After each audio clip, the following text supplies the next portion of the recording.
کچھ باقی ہم نے ہسٹری کی ریسرچ ساتھ نکالی ہوئی ہے. I'll try to quickly کہ آپ کو میں بتاؤں کہ ہے کیا.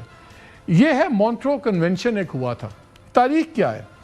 تاریخ یہ ہے کہ ایک اسٹریٹ تھی, اس کو درڈانیلز تھی ٹرکی کی, اس وقت یہ سلطنت عثمانیہ تھی.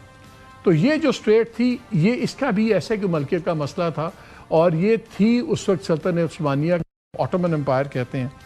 اور اس آرٹیکل میں اس نے بڑی اچھی چیز پوائنٹ آؤٹ کی. اس نے کہا کہ جی جو بڑی طاقتیں ہوتے ہیں ان کے بعد بہت بڑا اسلحہ ہوتا ہے, جس طرح سب کچھ ہے, یہ سمجھتے ہیں جو اس طرح کے یہ اسٹریٹس کے یہ آبناؤں کے یہ مسئلے ہوتے ہیں یہ ایک ٹیکنیکل سا مسئلہ ہے, زیادہ اسلحہ مارو گے تو نکل آئے گا اور حل نکل آئے گا. لیکن ہوتا یہ نہیں ہے. قوموں کے لیے یہ ان کی سوورینٹی اور ان کی آزادی کے لیے بڑے امپورٹنٹ ہوتے ہیں. سمپلی اس کو ایک ٹیکنیکل میٹر نہیں آپ ڈیسائیڈ کر سکتے ہیں. اس نے کہا یہ پتہ لگا برطانیہ کو اور فرانس کو پہلی جنگ عظیم کے اوپر, جو اس وقت ڈارڈانیلز تھا, یہ ایک پیسج تھا, یہ آٹومن امپائر کنٹرول کرتی تھی. ایک بڑی مشہور آپ نے گیلیپولی کیمپین سنی ہوگی ورلڈ وار کی, چرچل صاحب نے شروع کروائی تھی, اور وہ جو پیننسلا تھا اس کا نام گیلیپولی تھا. یہ 1915 سے 1916 میں ایک جنگ چلی. ونسٹن چرچل جو تھا اس وقت وہ ان کا سیکرٹری صاحب تھے, جو بعد میں پرائم منسٹر بھی بنے. یہ لارڈ آف دا ایڈمنسٹریشن کو کہتے تھے, اس وقت جو ہیڈ تھے تمام افواج کے.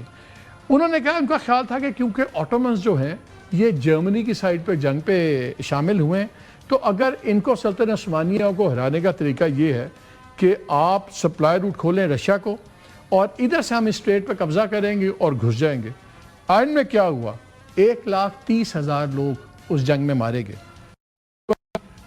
40,000 سے زیادہ یہ برٹش اور فرانس کے ان کے ٹروپس تھے, اور کم از کم کوئی 86,000 جو سلطنت عثمانیہ کے لوگ تھے وہ مارے گئے. اور چرچل کو اپنی نوکری فارغ ہو گئی.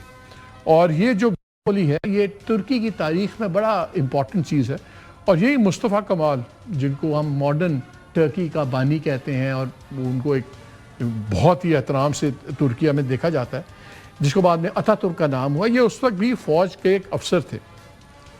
انہوں نے وہاں وہ کہتے ہیں ایک ورڈ ہے کیناکیلے کیناٹ بی پاس. کیناکیلے ایک شہر کا نام تھا, تو یہ ترکیہ کے اندر یہ ایک فریز ہے کہ یہاں سے کوئی نہیں گزر سکتا. یہ تاریخ میں اس لیے بتا رہا ہوں کہ ہرمز میں بھی ایران نے سب کچھ بیٹ کیا ہے. اس کیناپولی جو تھی گیلیپولی کی کیمپین میں, اس میں سارا کچھ اس وقت کے ٹرکی نے سب کچھ اس پہ لڑ گئے تھے کہ یہ آر پار نہیں ہوگا. پھر ہوا کیا کہ جب وار ہو گئی اس کے بعد کچھ چیزیں طے ہو گئیں کہ ٹھیک ہے جی آپ یہ ترکیہ کا ہوگا,